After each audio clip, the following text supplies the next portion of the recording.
नमस्कार दोस्तों, बाल टू बेंच एकेडमी में आप सबका हार्दिक स्वागत है। उत्तर प्रदेश पंचायत राज अधिनियम 1947 के संदर्भ में चल रही चर्चा को आगे बढ़ाते हुए आज हम धारा 15 का, 16 और 16 का के विषय में कुछ चर्चा करेंगे। दोस्तों, अगर आप लोगों ने अपने बेयर एक्ट नहीं खोले हैं तो कृपया पहले अपने वीडियो को यहीं रोककर बेयर एक्ट खोल लीजिए। अब हम बेयर एक्ट से धारा 15 का पढ़ते हैं, फिर हम इसको समझेंगे।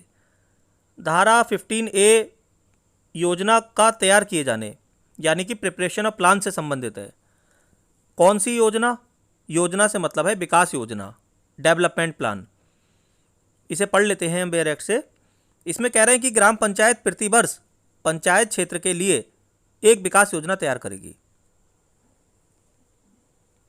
मतलब ग्राम पंचायत हर साल जो उसका पंचायत क्षेत्र है उसके लिए एक डेवलपमेंट प्लान तैयार करेगी कि कैसे उस पंचायत क्षेत्र का विकास किया जा सके। ठीक है, तो ये बात आप याद कर लीजिए कि ग्राम पंचायत हर साल अपने पंचायत क्षेत्र के लिए एक डेवलपमेंट प्लान बनाती है और उसे संबंधित क्षेत्र पंचायत को ऐसे दिनांक के पूर्व और ऐसे प्रारूप और रीति में जैसी नियत की जाए प्रेषित करेगी। और उस विकास योजना को जब ग्राम पंचायत बना लेती है तो जो उस ग्राम पंचायत से रिलेटेड क्षेत्र पंचायत होती है उसको वो भेज देती है। ठीक है, तो धारा 15 का में कह रहे हैं कि योजना को तैयार किया जाएगा और उसको क्षेत्र पंचायत को प्रेषित कर दिया जाएगा।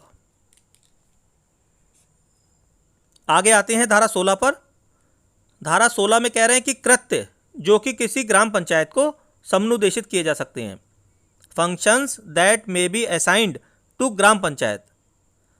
इसमें कह रहे हैं कि राज्य सरकार अधिसूचना द्वारा और ऐसी शर्तों के अधीन रहते हुए जैसी उसमें विनिर्दिष्ट की जाए निम्नलिखित में से किन्हीं या सभी कृत्यों को ग्राम पंचायतों को समनुदेशित कर सकती है। अब सबसे पहली चीज इसमें समझने की यह है कि कृत्य जो किसी ग्राम पंचायत को समनुदेशित किए जाएंगे, असाइन किए जाएंगे, ये कौन करेगी? राज्य सरकार। कैसे करेगी? अधिसूचना द्वारा। ठीक है, अब कौन कौन से कृत्य वो समनुदेशित कर सकती है?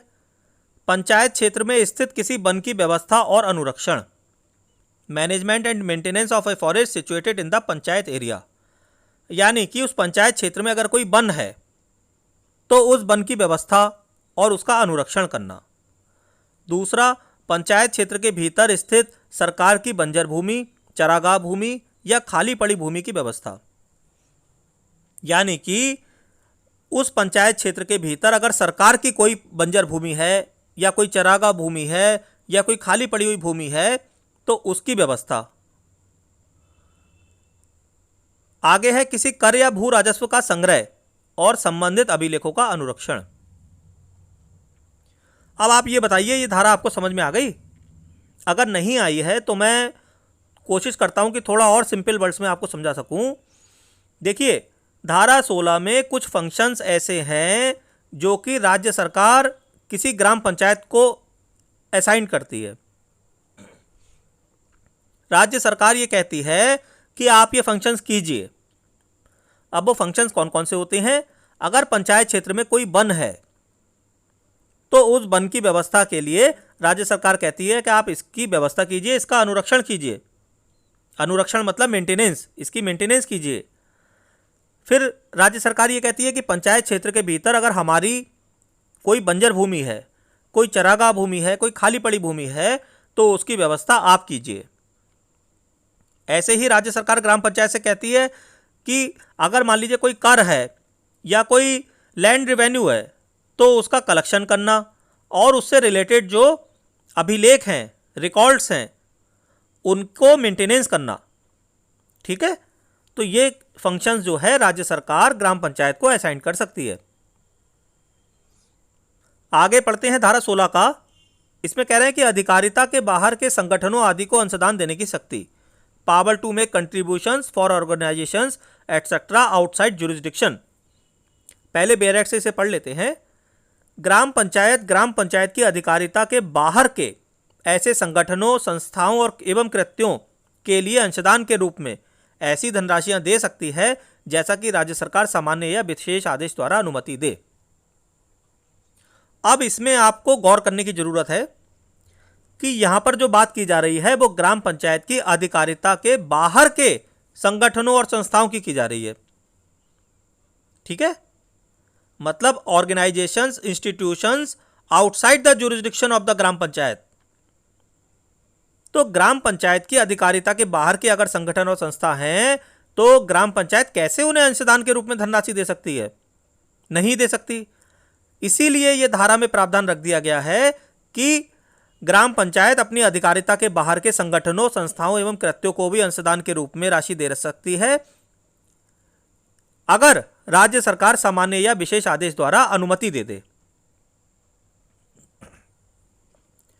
तो दोस्तों एक बार मैं फिर से आपको पूरी धाराएं रिपीट कर रहा हूं। देखिए, हमने धारा 15 का 16 और 16 का पढ़ी।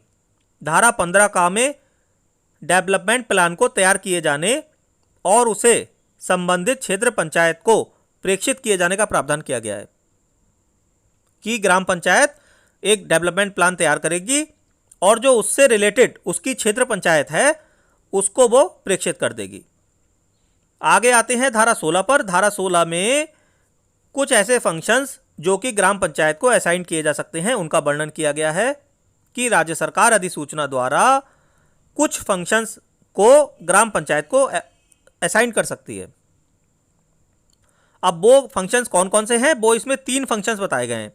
पहला है पंचायत क्षेत्र में स्थित किसी वन की व्यवस्था करना और उसकी मेंटेनेंस करना। दूसरा है पंचायत क्षेत्र के भीतर स्थित सरकार की बंजर भूमि, चरागाह भूमि या खाली पड़ी भूमि की व्यवस्था करना। तीसरा किसी कर या भू राजस्व का संग्रह करना और उसके रिकॉर्ड्स रखना।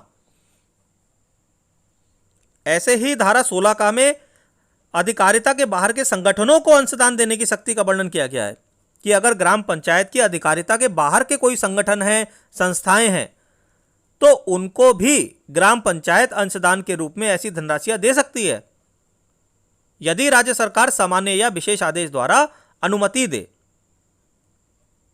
As the state government may by general or special order permit. तो दोस्तों मैं आशा करता हूं कि आपको आज का विषय समझ में आ गया होगा।